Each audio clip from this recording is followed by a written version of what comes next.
Hello, English learners! Welcome back to my YouTube channel. As far as I remember, I taught you the different words which is the same meaning in American and British. Now I added Australia. So we have 3 words now with the same meaning. This will be fun. Come on, join me.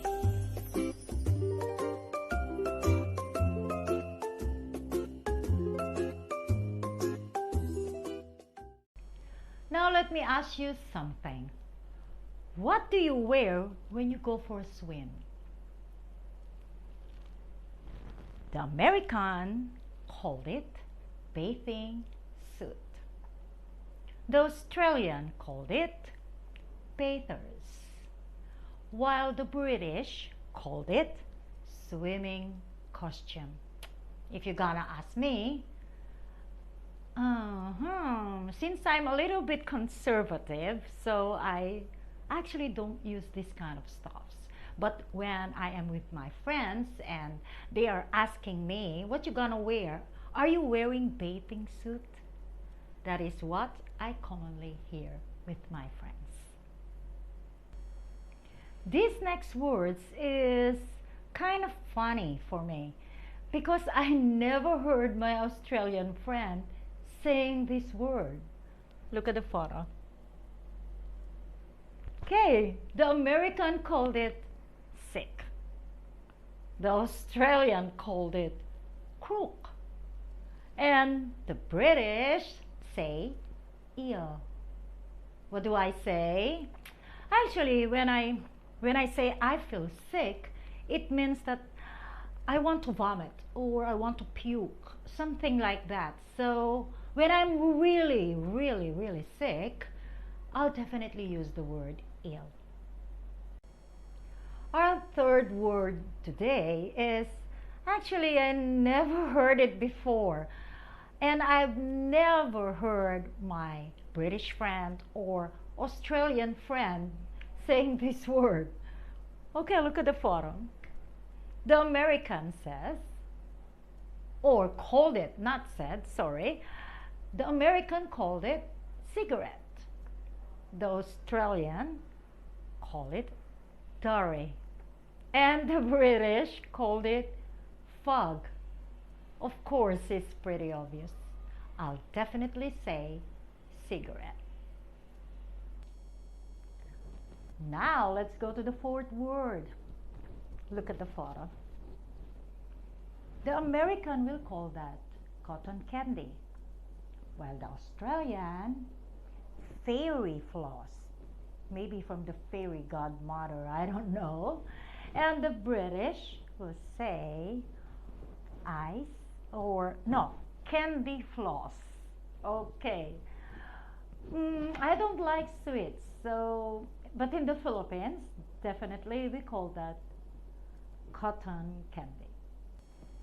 Here's another sweet for you. Look at the photo. The American will definitely say popsicle. The Australian is ice block. And the British is ice lolly. Again, I don't like sweets. Sometimes I call it lolly, sometimes popsicle. It depends. If it is in a stick, I'll say lolly. Or small stick. But if it is in a big stick, I'll say popsicle. I don't know. That's how I say it. Here's another word for you. Look at the photo. The American will say sidewalk.